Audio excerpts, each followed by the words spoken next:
Good evening, everyone, and welcome to Thursday Night Yin. It is an honor to be here with you guys. We're going to get nice and cozy, nice and warm, but we're really going to be looking at it from the inside out, looking at all of these internal processes and navigating these internal landscapes, particularly around the heart.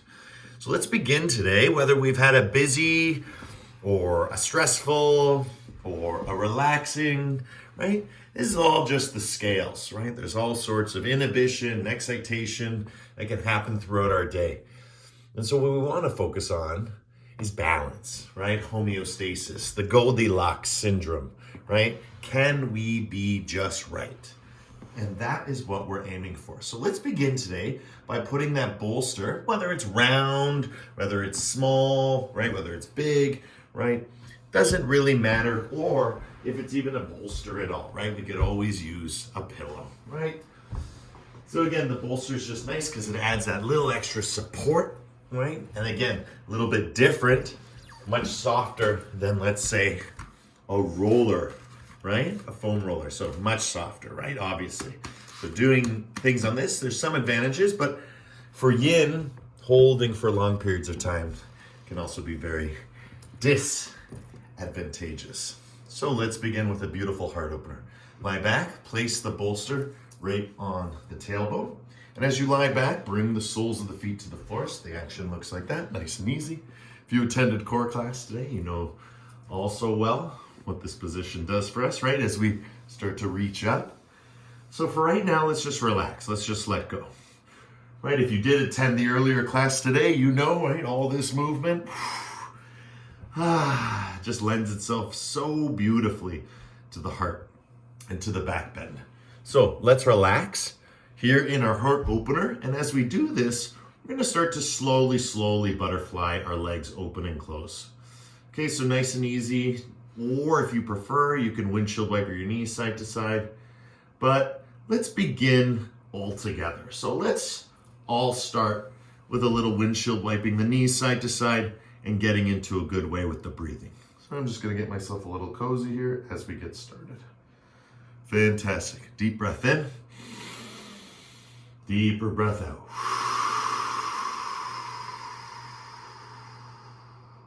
Full inhale. Full exhale.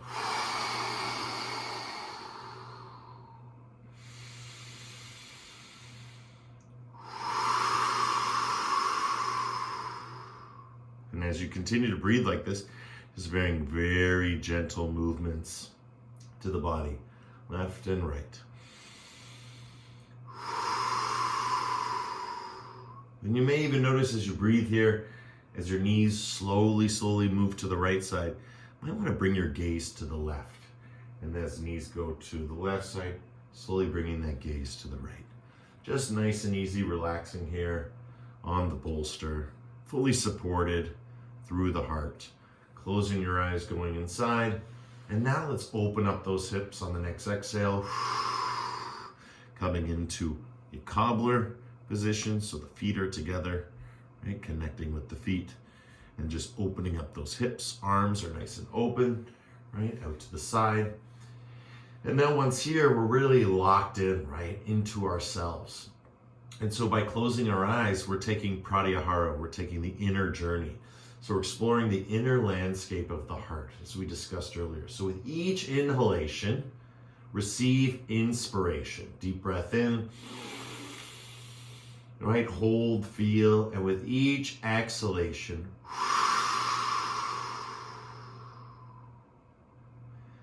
bring that inspiration, that inhalation into action, right? Into release, into relax, into let go.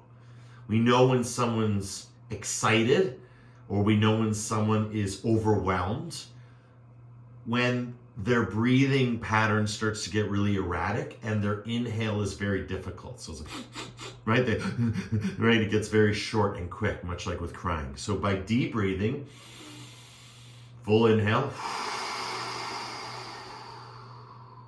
full exhale, you get to feel everything that happens nose to toes, but also this subtle undulation of the spine as you relax. And you'll feel certain areas holding on, grasping on.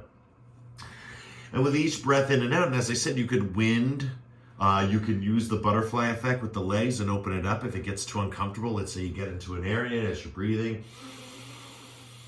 Inhale up. And then exhale down, and then finding that new floor. Remember, the first minute of the posture in our yin poses is always to get as comfortable as we can. So once we're as comfortable as we can be, then we stop the movement. And it's not because we stop the movement, it's that we have no need to move. Right? The yin has now taken effect. So we move from a place of being comfortable towards a comfortable edge. I'm describing it as the full inhale and the full exhale. If you're able to do that, you're riding that comfortable edge. If there's any uncomfortability in the body, let that go through an exhale.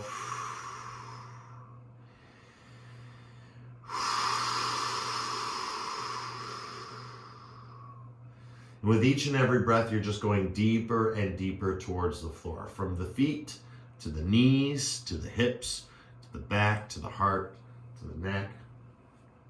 Everything is just moving its way closer, increment by increment, towards the floor.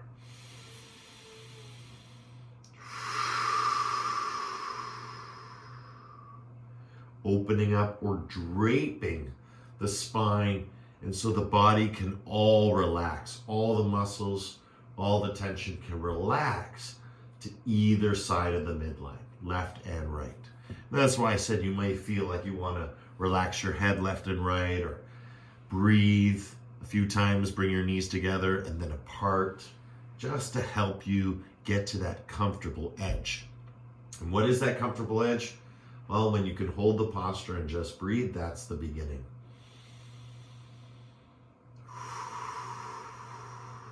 And over time, holding the posture, as we start to relax our excitatory system, right? As we start to relax our anxiety, as we start to relax our stress, right? Even a little bit of stress, even if it's just physical or muscular stress, right? There's always a trace in the mind. So when we do yoga, we stretch the body in order to stretch the mind. Because if there's pain in the body, there's pain in the mind. The mind is registering that pain. No mind, no problem. And so that's really the beauty of a steady practice as we overcome, right, that which we don't have voluntary control over. A lot of people feel they don't have control over pain in their bodies. They don't have control over stress in their lives. And yet I'm saying the exact opposite, because it's not me, it's the teachings. It flows through me, it's us, it's we. Humanity has learned the skills to adapt. And one of our adaptive skills is relaxation, the ability to relax under pressure or stress. And so just because it's this way externally, that life can be sort of chaotic, disjointed, cacophonous, loud on the outside, right? A lot of people enjoy that loudness as a way of relaxation because they go with it. Right? And so in order to go with it, to go with the loud, to go with the quiet, to go with the big, to go with the small, we have to learn to accept. In order to accept anything outside of us, we first have to accept ourselves. And being in the posture is one way to show ourselves whether we accept. Because the posture is the same for all of us. Hips are open, heart is open, mind is open, and we stay open through breathing. And as I'm teaching, I do a lot of hand gestures to sort of analogously remember, right, the movement of the breath, right? That inspiration on the inhale, and then that action of inspiration, what you do with it, what you create, what you inform for yourself. That's all done through the exhale. And you'll notice that inhale to exhale is really a 2-to-1 ratio. As we inhale, we actually can exhale twice as long. And this is all affecting our, mostly our nervous system, but this is affecting all of our system, right? Our immune system, our endocrine system, right? Our autonomic or our nervous system, right, is really what is coming down, down, down now. The quickest, what we're feeling at first through this first posture, this beautiful heart opener and hip opener. And now we're going to penetrate or permeate that sort of nervous system even more, balancing, sympathetic and parasympathetic by really taking control of the somatic, that which we have voluntary control of. And what we're going to do is we're going to do one strong Brahmari. The Brahmari affects the thyroid, parathyroid, the glottis, and it really just relaxes your whole core. And it influences, nose to toes. So the stronger you hum, the stronger you feel the energy, the stronger the energy will reciprocate back to you. It's reciprocal, the relationship. So all together, relax as much as you can. Nice strong Brahmari to finish the posture. Deep breath in.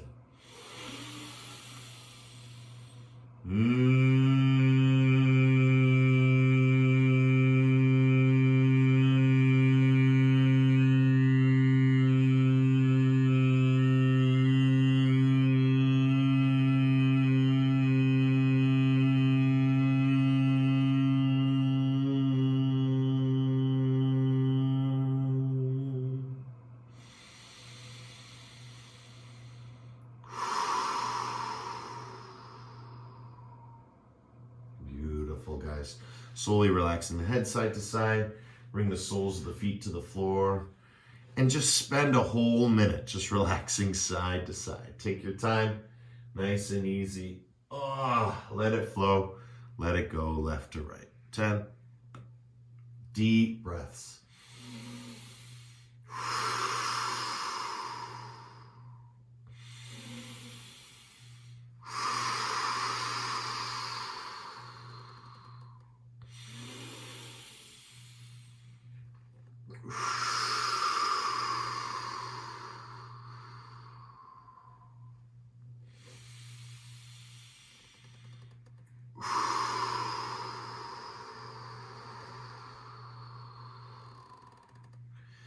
Good. 3 more.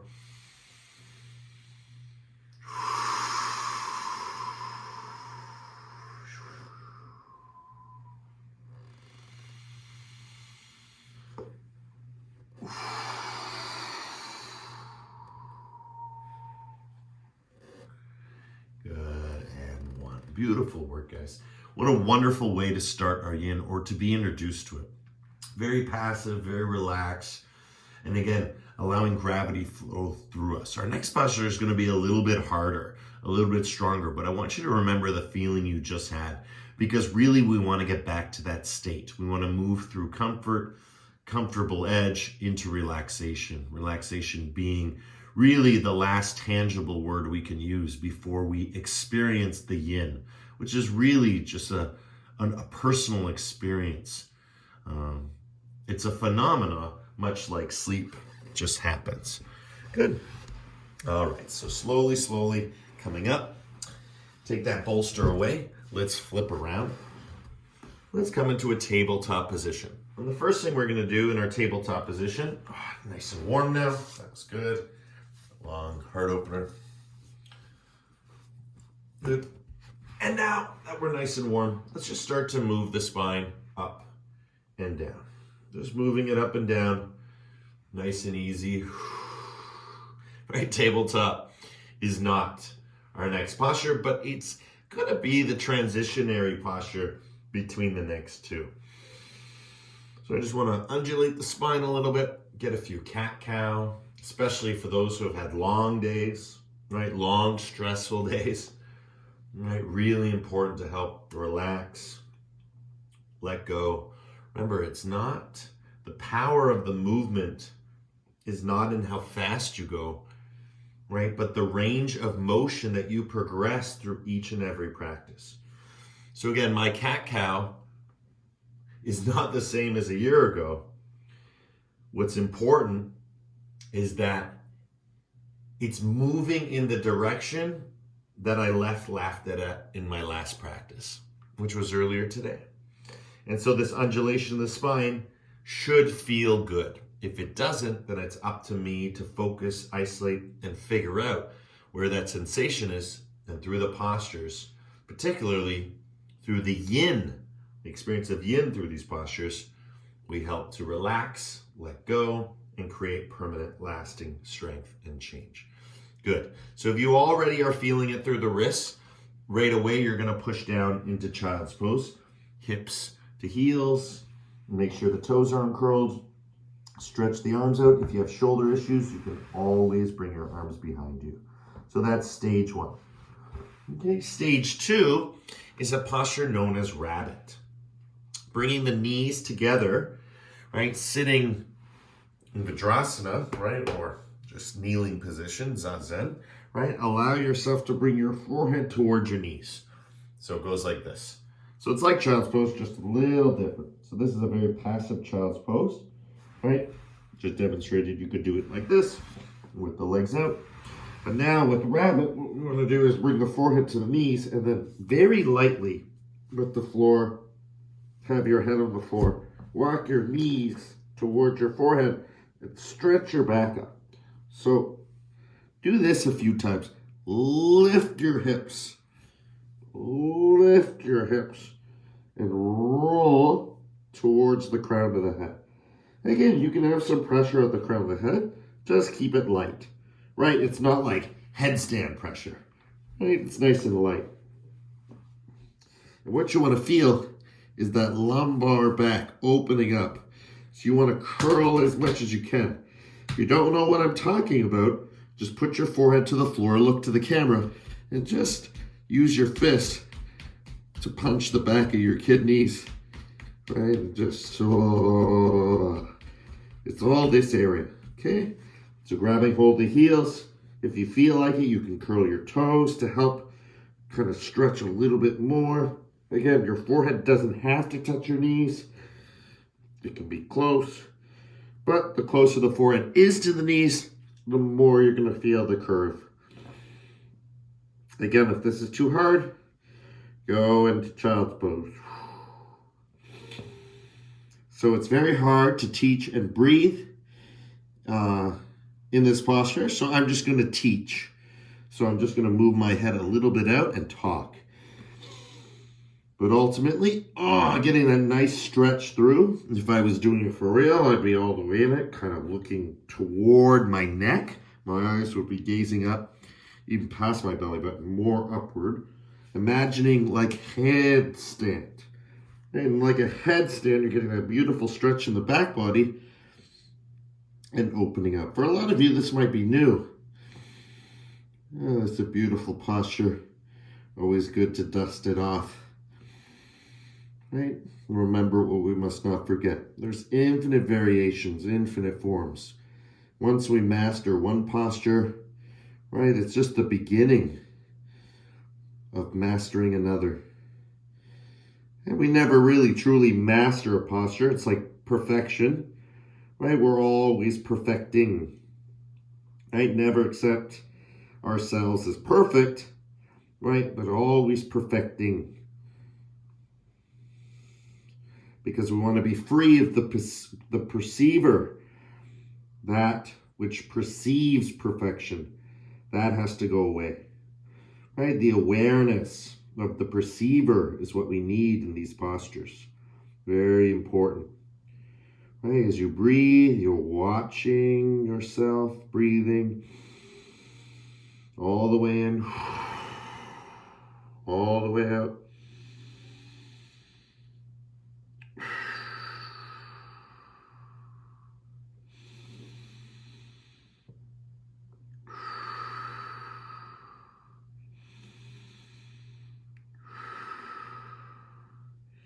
And the beauty is you're really feeling that space from the tailbone through to the solar plexus.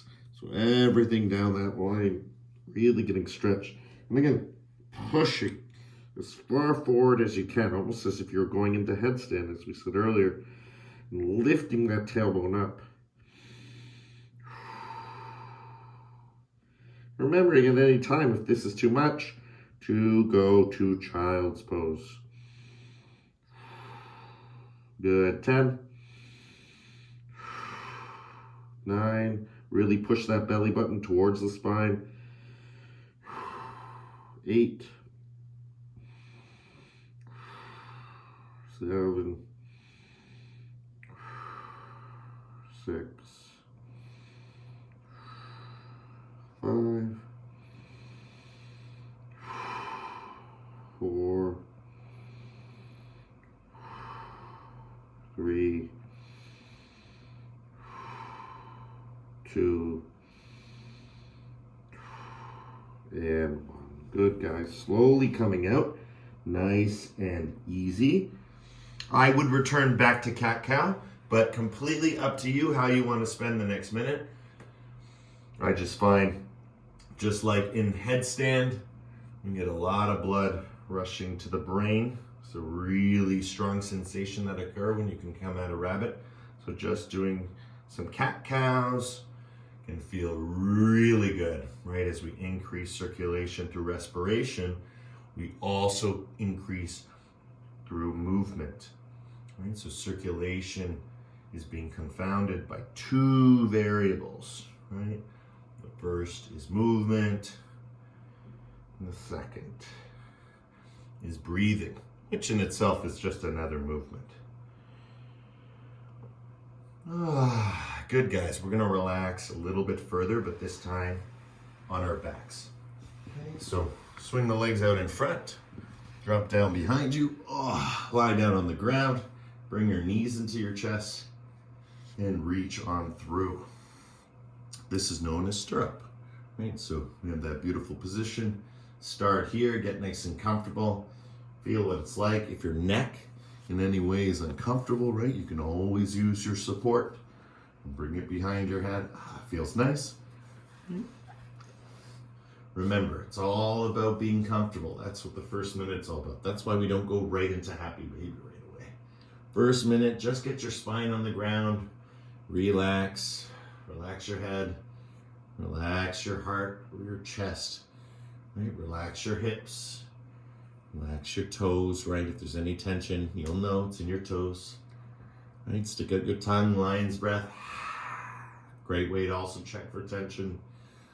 Fantastic. That's our first minute. So let's get into a comfortable position. Elongate the spine. Stay right where you are. Don't move. Just be spider people and just hang out here in stirrup. Next stage, open up the legs. So when we open up the legs, the heel of the foot is going exactly, right? Exactly above the knee, right? Not more, right? Not less, right? Because that would be stirrup. So it's exactly above the knee. And the knee is working its way. I like to imagine it underneath the armpits. That's the way I imagine it. Almost if I let go and I can push them there, but you can't. So that's the nice thing about this. You can draw them down, right? And as we start to draw our legs down, relax your head. We don't want to have any necks going like this, right? We want to go like this, long. So if you want to feel it, just look to the back wall. That's like fish, right? And then elongate your neck. Tuck your chin. So you hear me say it all the time. Tuck your chin, right? That's why. So elongate your neck. Again, if you can't do that or you need help with that, even something as simple as a sweater that I was previously wearing can be just enough to be like, that's perfect, okay? So those are all the many options. Good. Once you're in the posture, here in the happy baby, right? Tailbone to the floor, tuck your chin, and breathe. All the way in, and all the way out.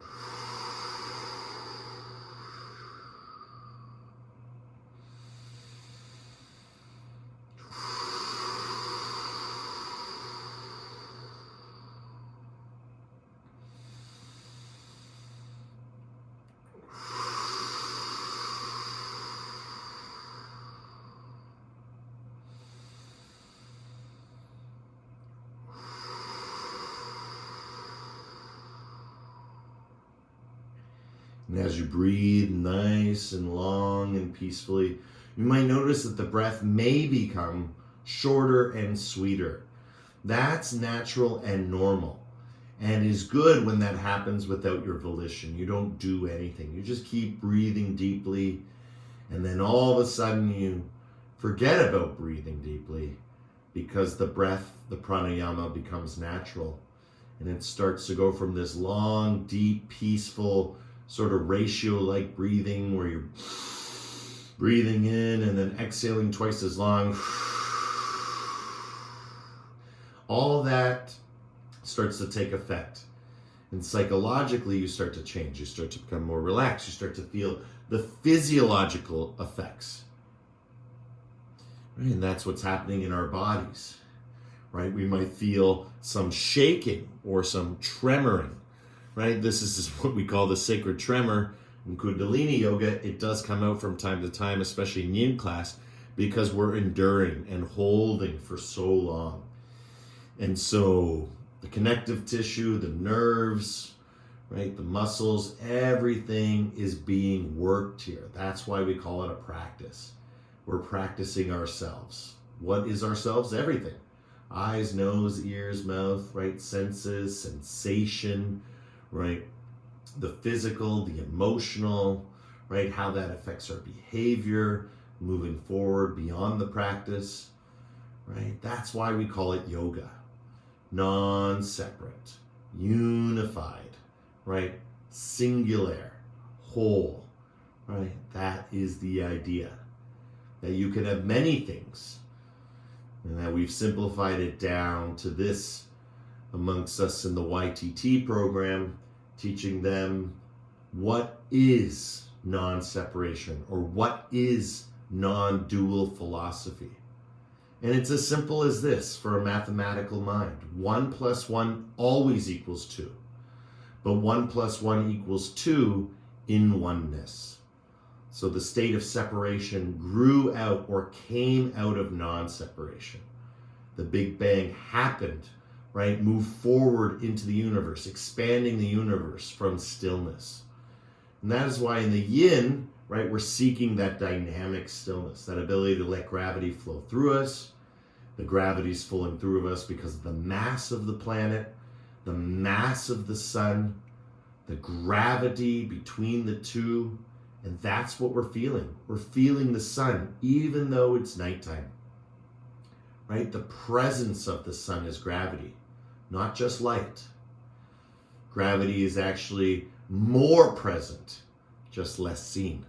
But whenever you do a yoga posture, you can see gravity, right? As soon as you let go of this, gravity will take effect, right? So just keep holding and enduring with gratitude. 10 more breaths. Elongate that spine along the floor. I like to imagine myself in Happy Baby as if I was sitting in perfect meditation. Unconcerned about my legs, just focusing solely on my body. In that perfect elongation of the spine, I just can't get when I'm sitting upright.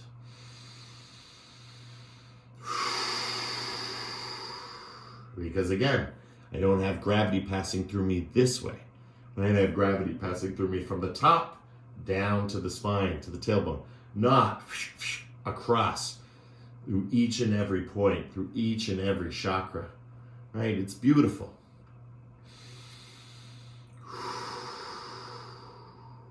And of course, we keep it really positive with the language at the end because we know how strong the sensations are, right? We know how hard it is to endure with gratitude for 3 to 5 to 10 minutes. Very difficult. And so we try to make it as easy as possible because we're water-based beings, and water-based beings always take the path of least resistance. But in here, it's better to do one thing than 10 things. Let's just do one thing really well rather than do 10 things in 5 minutes. Let's just do one thing really well. Let's get good at this. And so some of you have been around for a long time, and your Happy Baby today does not look what it looked like 5 years ago, 1 year ago, right? Even a week ago, Depends how much we practice. But if the practice is daily, like taking a shower, and you're always taking care of yourself, well, then your happy baby is just going to be wonderful. Regardless if you hold for 3 minutes, once it starts to hurt, you'll move to 5 minutes, then I'll start to hurt, then I'll move to 7 minutes, and then that hurt won't be there anymore at 3 minutes. It won't be there at 5 minutes. And maybe even one day it might not even be there at 7. And that's the goal, right? Ligaments, tendons, and connective tissue all being affected by the long strongholds. Good, let's do one Brahmari here. Brahmari is the strong hum. Let's relax that hum through our body to close the happy baby. Deep breath in.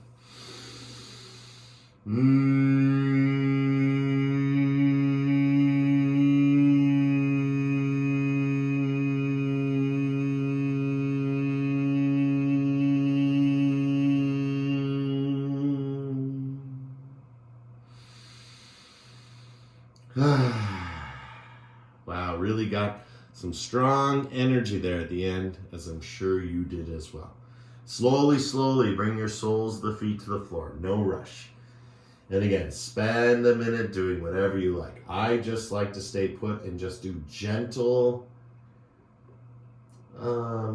spinal, like tailbone rolls, right? Tailbone down, tailbone up.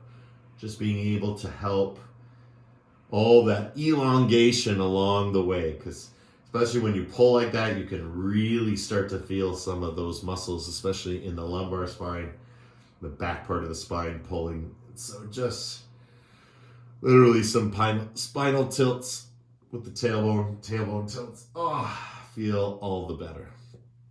Great. And again, also, don't hesitate to go side to side and twist. Right? This is so great for taking the energy in the hips and moving it up towards the heart. So of course that first part was really just to kind of diffuse it or dissipate it.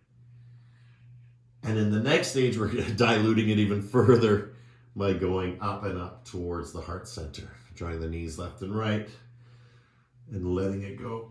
Oh, letting it flow.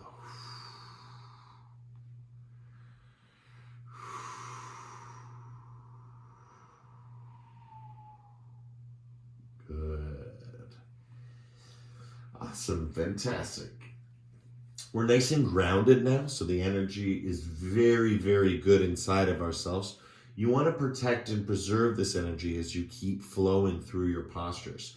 But some of the postures are going to stimulate you, and you're going to have to endure that stimulation trying to bring it down. And others are just going to be perfect. They're going to be with you. They're already there. So there's not much to do. It's just enjoy. But for some people, they don't like to do nothing. And so it gets really excitatory inside themselves when they start to quiet down. All right. So wherever we are, let's roll on to left or right side. And let's come up once again into our tabletop position. Good. Now this time from tabletop position, what we're going to do is come forward, curl the toes, and then lift our hips and push back into a down dog. Good. Fantastic. From down dog, really stretch it out.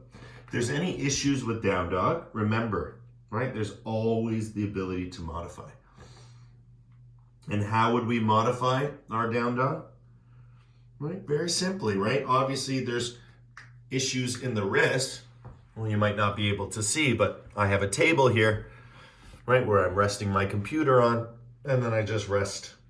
And notice this is just down dog. Again, that's the beauty of it, right? So lots of different modifications, especially if you have any carpal tunnel or issues in the wrist. All right, so let's do a nice strong yin here for the remainder of our down dog. In India, it's known as mountain pose because it looks like a mountain, right? Some people I've even heard called it triangle because it looks like a triangle. Either way, just relax. Right, I like to relax by grabbing opposite leg and just working that first minute, tailbone up, tailbone down, stretching it out. Is my down dog too close? How do I know? Well, I come into a plank position, and then once I'm in plank and I feel super grounded and comfortable, I push back. And then I just slightly walk it up a little bit to help modify, given that the carpet might be a little bit less sticky than the yoga mat. So again, just giving myself a little bit of variance. Good, once there, lift hips. Relax your head, frame your body. Arms are framed, legs are framed. You should feel no tension. You should almost just feel as if you're just hanging out here, totally relaxed.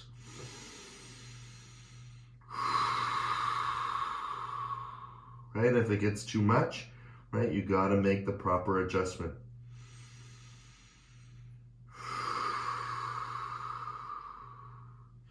Another adjustment, other than coming up and using a table or a chair, is just coming down back into child's pose.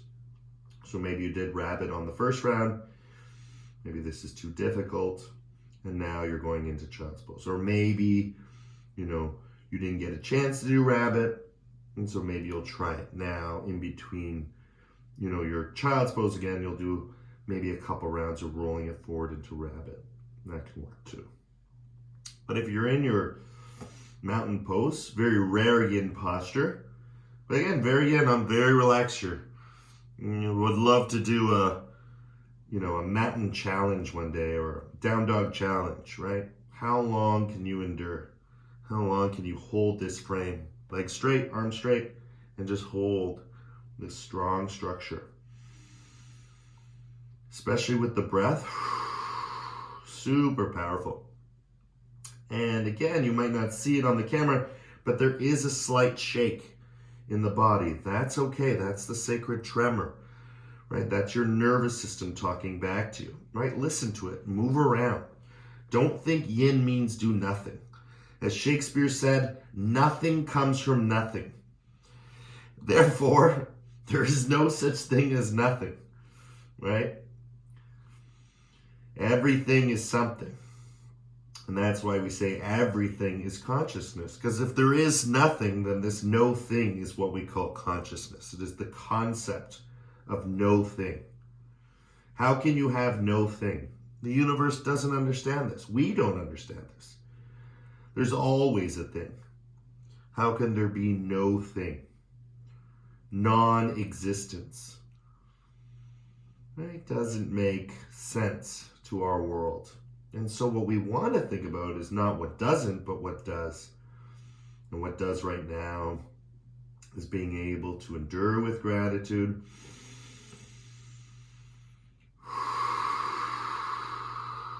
Breathing all the way in and all the way out.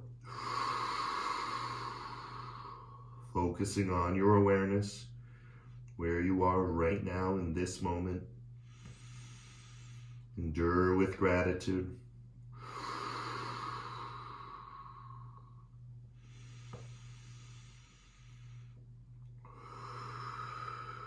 Good. 10 more breaths.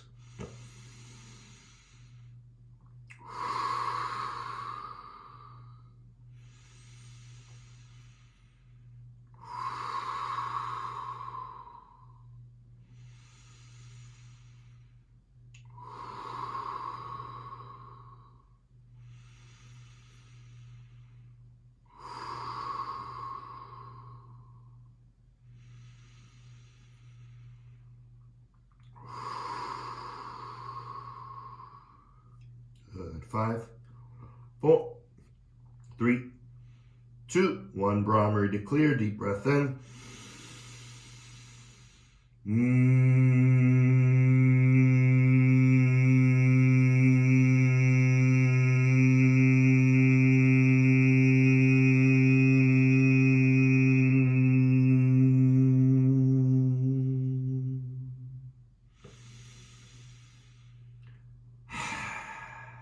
Wonderful, guys.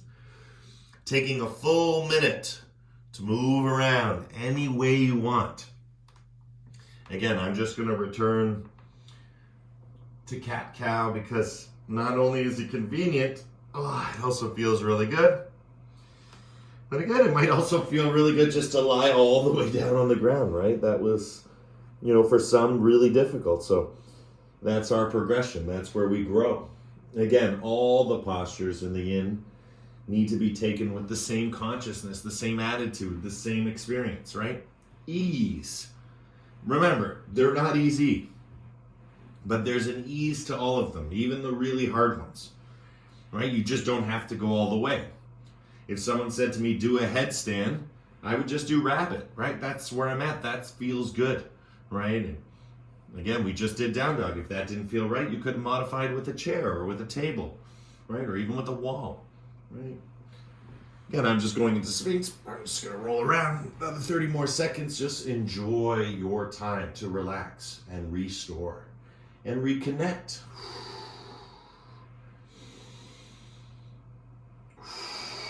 Health and wellness comes from within, right? It's very, very important, right? The greatest pollution that we're creating, the greatest dis-ease that we're creating is here, right?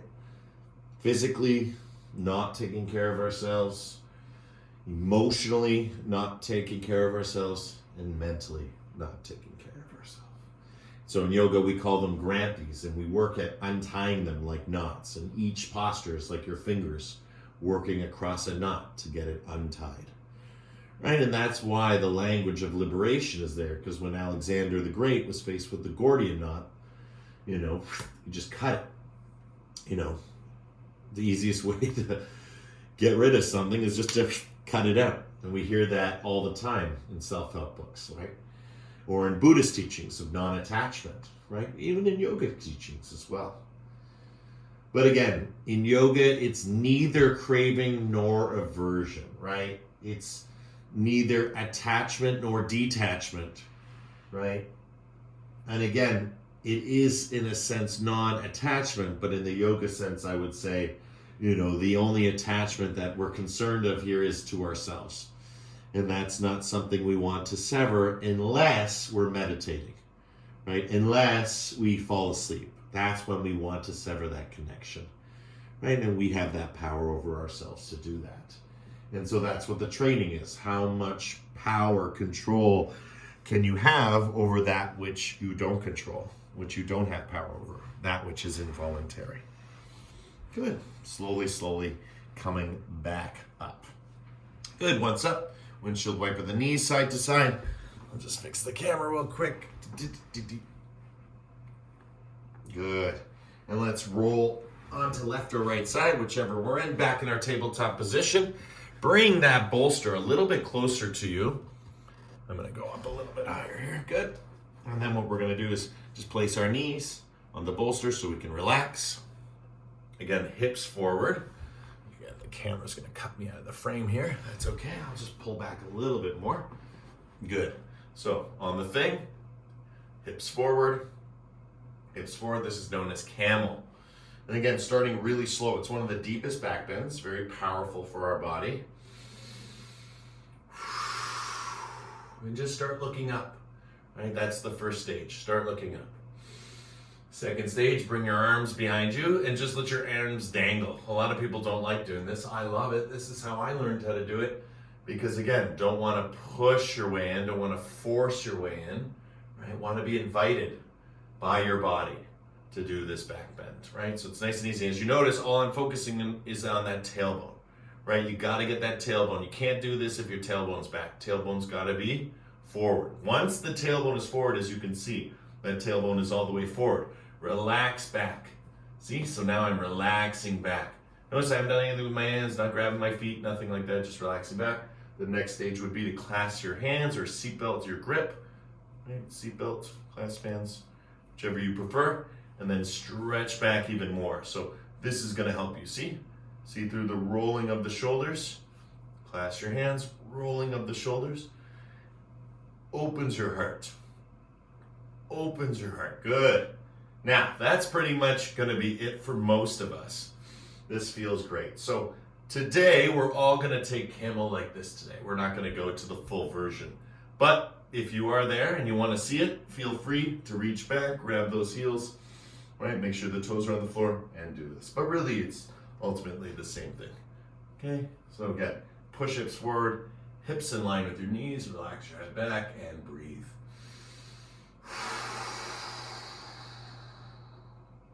Feel all that heart energy start to melt. Your system is going to get excited. Start to relax your system. Start to tell it everything's fine.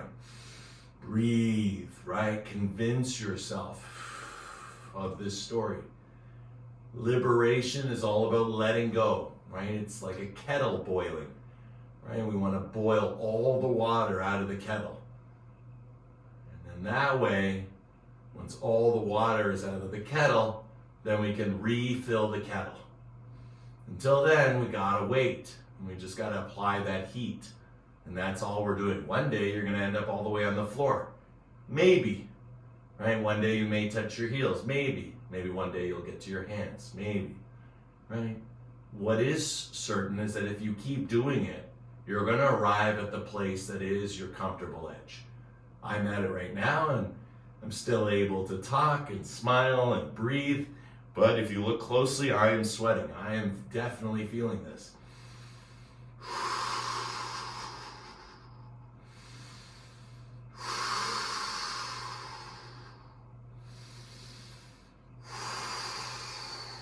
Good. 10 more breaths. 9. 8. 7. 6.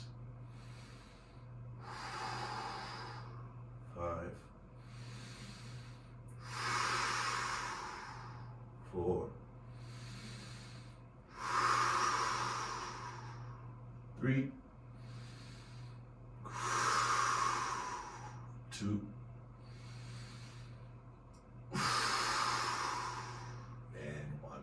Beautiful, guys. Slowly coming up out of your camel pose. This is going to be the hardest part. Take your time. And again, not for convenience. It's just because it does feel that good. I'll return back to tabletop, but it's totally up to you what you wish to do for your full minute. Right? Just allow yourself to relax, let go, come back from that, comfortable edge with all that relaxation if you had any. I enjoyed it. Again, I was smiling. I was sweating, but I was smiling, right? I was breathing. I was able to teach, right? I didn't put myself in that position, which most people do in Camel, which is too much. And in Yin, we don't want to find too much too quick, right? We want to find too much at the end of the posture, almost at the 5-minute marker or the 3-minute marker, right? We don't want to find too much at the 30-second marker because that's not Yin, right? You want to go low and slow. Good. Fantastic. Let's emphasize that even more with a posture we all love known as squat. So I'm going to pull the camera down. There we go. Perfect. And then coming from the front side to the heels, just move your body around left and right. Get into a good way. Find that comfortable position where you can get the heels to the ground. Remember, if you can, a lot of people can't, use that bolster as a way to really put those heels down. You'll get all the benefits, right? I'm getting all the benefits in the lower back. But again, if I don't have the bolster, if you look carefully, right? My back is like this. Now watch what happens to my back once that heel comes down, right? I'm gonna try and show you as slow as possible. Almost curls underneath. Right, that's a nice feeling. But it's pulling, it's definitely stretching my spine. In Yin, we want to just relax. I like to use my armpits as a way of holding me forward, of adjusting the weight. But ultimately, you could have your elbows to the inside of your legs. There's lots of things you can do. Depends how much space you have in between. So again, if there's lots of space, you can crawl through and just relax down. And if you have a little less space, I like to work on, my crow, relax head. Because again, I want to feel this relaxation as if I were in crow. And if you don't know what crow is, I demonstrated earlier today. You can watch the screen real quickly, right? This is crow, right? And that same feeling, right? That same feeling of relaxation to be here. Yeah, and that's just what that move is. That's all it is. Same move. Just different gravity, right? The gravity is moving towards the hands in the last one in crow, but in squat, the gravity is moving towards the feet. that's where we are. Relax your head and think low, think slow. Think deep, right? That's what's neat, right? Think deep.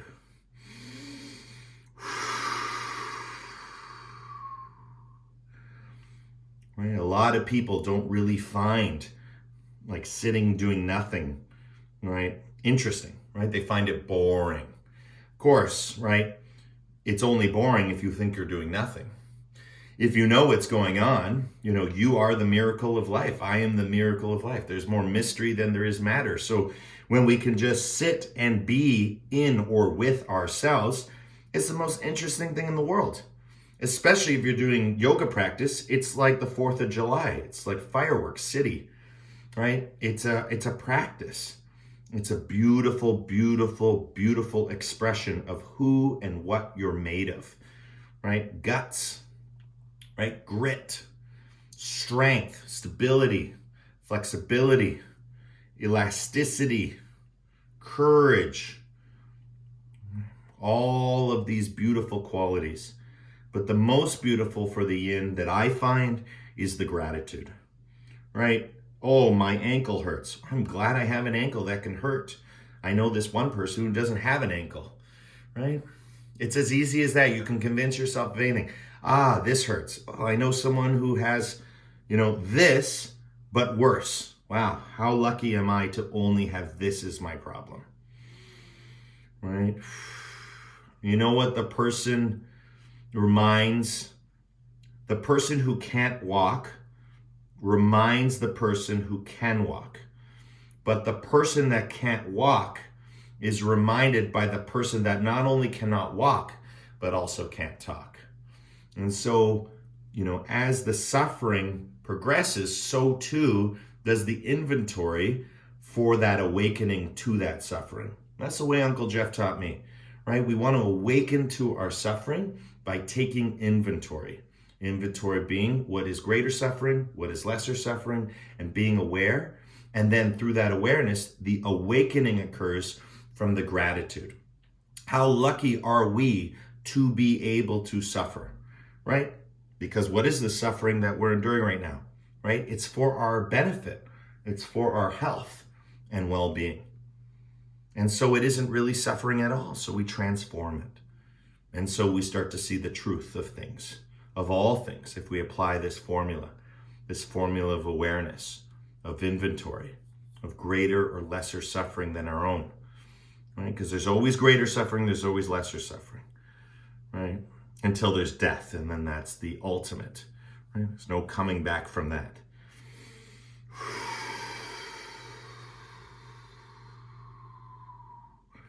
The beautiful thing about squat is it's very grounding, right? Again, it's a lot like our happy baby earlier, only now all the pressure is moving through the bottom of the feet. Whereas before we were pulling our feet toward us, right? And getting that sensation through the spine. Now our spine is nice and curled. Whereas before our spine was flat. But really, same posture, just different position.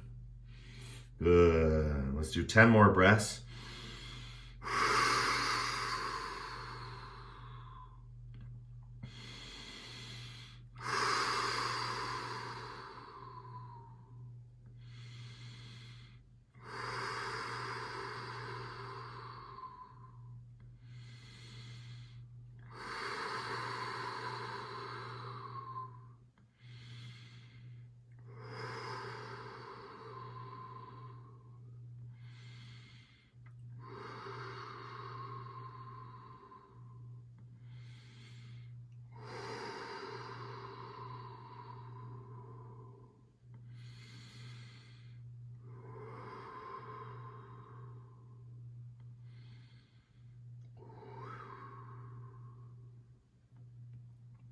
Beautiful.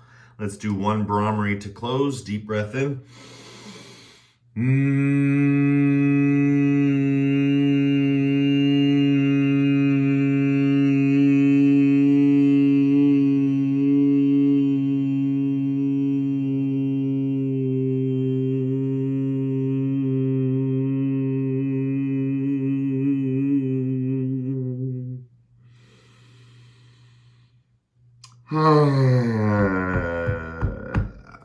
Beautiful. And with this newfound freedom, let's walk our hands behind us. Gently, slowly bring our legs out in front and just start to move side to side. Nice and easy, side to side. Good, nice and easy. Just gonna make a quick adjustment for the camera so you can see a little better. Good, and side to side. As we go side to side, remember, just anything that you're taking with you, just let it go, right? That's the beauty of movement, right?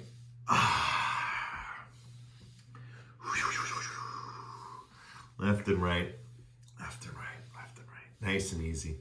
And again, you notice my toes are not pointed nor curled, right? They're just relaxed. I might point and curl them just to release some tension, but really they're just dead weight, just super relaxed. You can shake them out. And again, I usually, for the forward fold, crawl my hips back, but that's a little hard with the legs open. So what we do for this one is we rock side to side, and then we start to bring that side to side to the inside. And this is how we prepare for our dragonfly. So this is our wide-legged open, right? Forward fold. And so how you want to get there is by going side to side, just gentle. And then eventually you'll start just attacking the front, right? Just moving forward and back. But again, spend the first minute just enjoying left, enjoying right, left, right, and then slowly, slowly forward, more forward, more forward, right? That first minute is just to get comfortable, right? Your legs, your hips, your heart, your head. And then eventually, let's say this was my point. So I'm going to find it on my blue line here on my carpet. Let's say I couldn't go any further. I'm breathing. And I get to here. This is my spot. So this is technically my comfortable edge because I can't go past it, right? If I go past it, things start happening. So I'm going to back off, right? Almost 2 lines before it, right? And then I'm going to work my way through it. And then I'm going to come back and then I'm going to work my way in. And so rather than starting, right, at the edge, right, again, we want to start at the comfortable edge, right? So what was comfortable before the edge, start there. And then start to progress, push forward with every breath.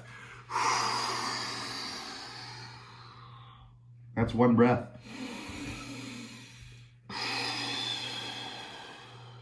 That's 2. And again, that distance from the floor is starting to get less and less. By 10 breaths, the forehead, the head is all the way down on the ground, for me. But that's because I can relax that level, especially in the lower back. Because ultimately, my ability to come forward is only being resisted. It feels like it's coming through here, which it is, but then it actually comes up through the back body. And you feel it in the back of your spine. And that's why we started today with rabbit, right? That curling of the lumbar spine and coming forward.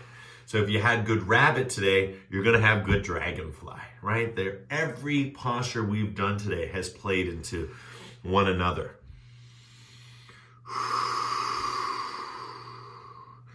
And again, I'm only not dropping my head just to teach, so the audio comes across, best for you with your head down. But just remember, as you practice, right, close your eyes, go inside. It's all about exploring the inner landscape of the heart, right? The position between the head and the hips. And in the yin, we're unlocking hips, heart, head, right? We started with the heart. We moved into the hips. We went up into the head, right? We've been going up and down, back and forth, left and right, like an Escher, like an Escher drawing, where the stairs go up and down. Looks like some people are going up, looks like some people are coming down, right? Could look like you're having the worst practice, could look like you're having the best practice.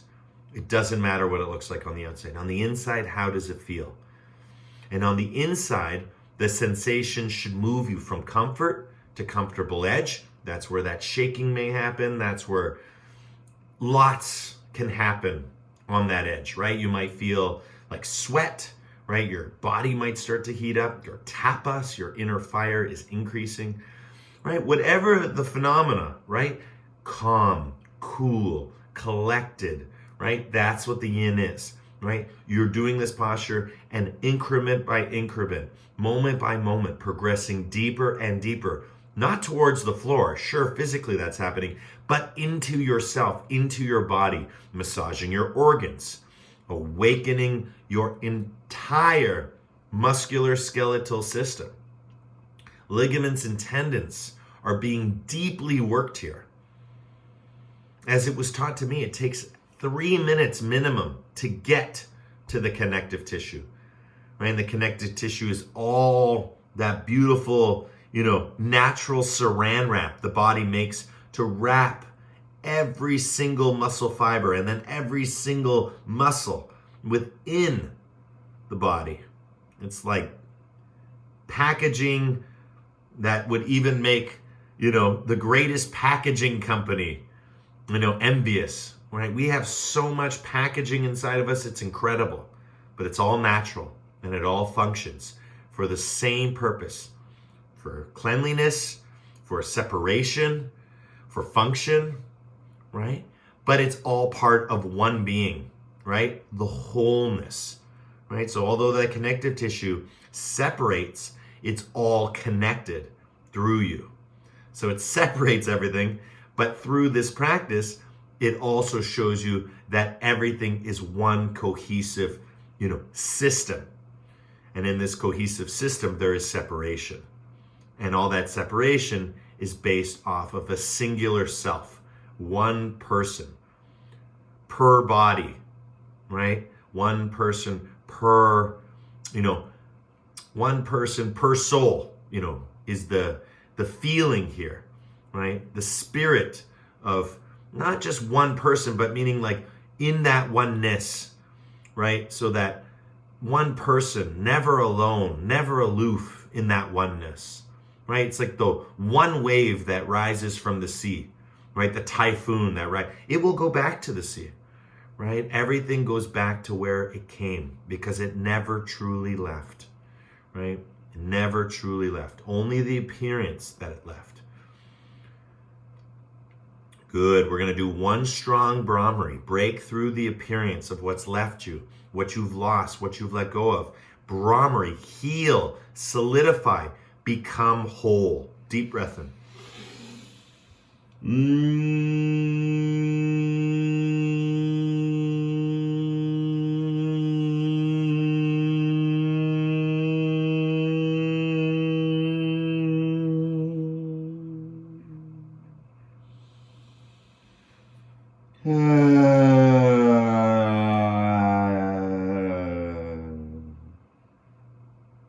Good, guys.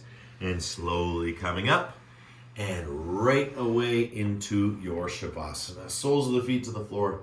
Relax back. Again, a lot of tension in the body. Just stay where you are. Don't rush your feet going straight. That might actually create a spasm, right? So the idea is low and slow. Gentle journey. The yoga is a gentle journey through space and time. It could also be a very vigorous journey, but that's the yang. This is the yin, right? This is the calm, the cool, the collective, right? This is the moon. This is the reflection, right? This isn't the sun. This isn't the hot. This isn't the solar. This isn't the ha, right? This is the tha, right? This is the yin. This is the passive. This is the deep, the dark, the lunar, right? So to summarize it into one word, it is Shavasana and it is surrender. So when you're in Shavasana, just surrender. Surrender everything physically, all physical sensation. So if it was me and I was surrendering all physical sensation, I would be surrendering the need to speak, right? Or the need to teach, right? I would let that go. And then I would let go the need to think about teaching or the need to think about teachings in general or the experience I'm having, and I'd let that go. But I would only let it go through the awareness of the body, the awareness of the breath, the awareness of the mind all together, right? The awareness can't be on one and not the other. The awareness is on the body, it is on the mind, and it is on the breath. It's always all happening. For awareness to exist, it would exist in all three places because it's just one thing. But we see it as three. I'm aware of my breathing. My breathing is now showing me the sensations in my body. My body sensations are being, transducted by my mind, and I'm now receiving the chemical signals into electrical ones, or sorry, the external signals into chemical electrical signals, right? And so this whole notion of translation, of interpreting reality, is why in yoga we practice liberation, because we know we're going to interpret it wrong, right? It's very subjective. Reality is what we perceive it to be. And there's a lot of shortcuts our minds like to do with people and with perception. And so what we want to do is overcome that impulse, right? That what is it, like a desire, right? We let it go, right? Let it go. And rather surrender to it. So rather than, break down, right, to the overwhelming emotion, right, we break through to it. What's on the other side of that emotion? What is it about being bored that is so boring, right? And then you start to see, do we value our values? Do we value our most important value, which is ourself, that which values all other values, right? We love all sorts of things, but do we love the thing that loves those things? Right? This is a very important consciousness to contemplate while in Shavasana, because really your Shavasana could be a synonym for self-love. Because again, what love is there without the self? In order to love, there has to be a self to surrender. And that's the beautiful thing about love. It's a way of overcoming our lowercase self, our autobiographical self, our daily self, the one that we were born with or born into, all the good and bad of that, right? That we genetically have predisposed and all our phenotypes, into what we experience as it, what we know it to be, what we can understand it through awareness.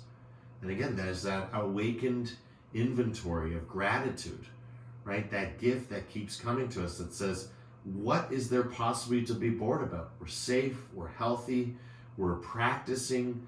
The reward is this moment. The reward is within the effort itself. The practice is the prize. Good. Deep breath in, one Brahmari to clear.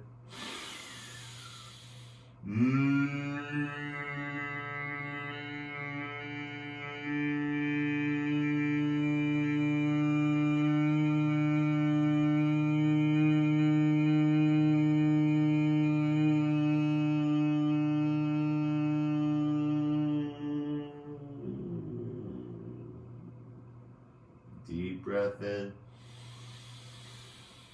Hold the breath. Rock your head side to side, twinkle your fingers like stars. Draw the knees up towards your chest. Once you got a hold of them, grab them and exhale.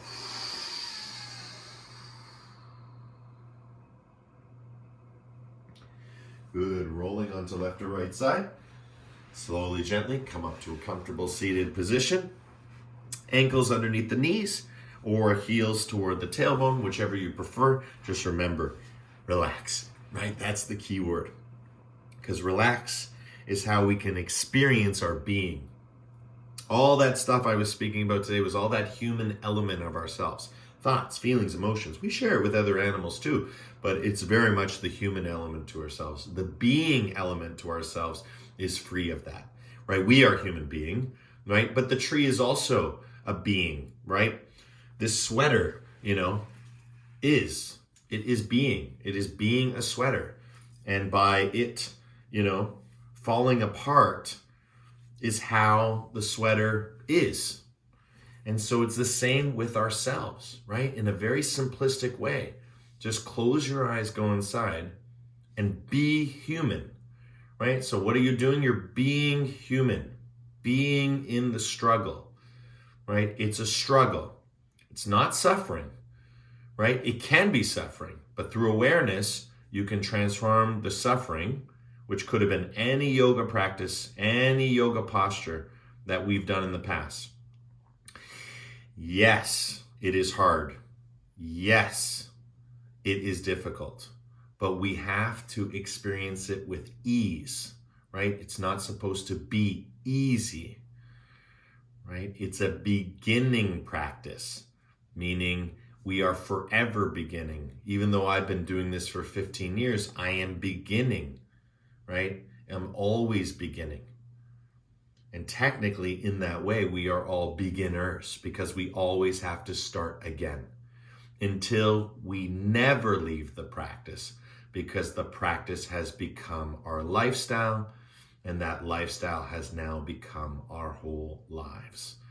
And that's the union of communion.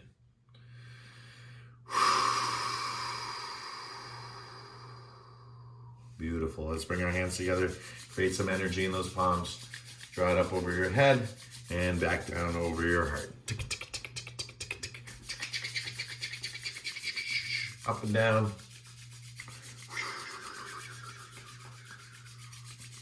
Feel the hips, feel the heart, feel the head. Feel the difference from when we began. Is there a difference? Well, let's find out.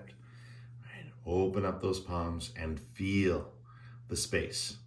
Close your eyes. Feel the inner space and the outer space and the interaction between the two. Feel the same space that I'm feeling from different places.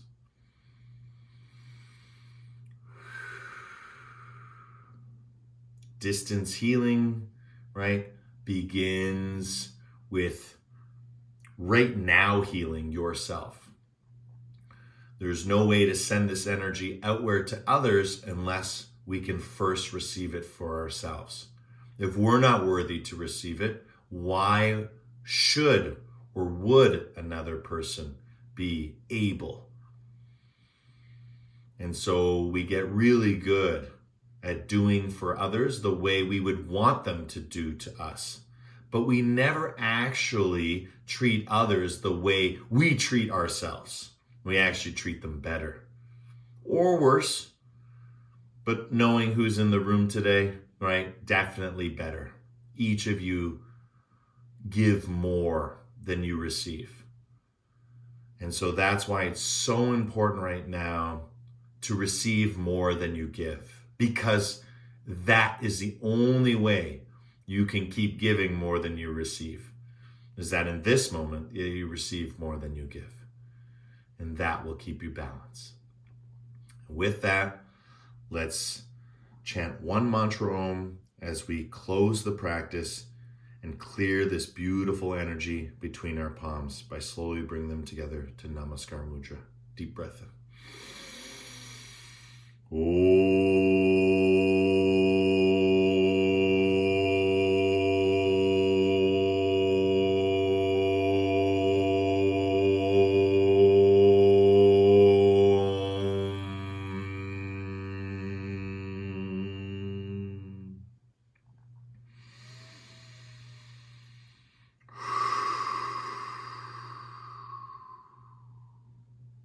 Shanti, Shanti, Shanti. Peace, peace, peace. In your hearts, in your lives, in everything that you see, are, and be. The divine in me sees and shares the divine in you, in love, with love, through love. Thank you, everyone, for coming out tonight. Namaste.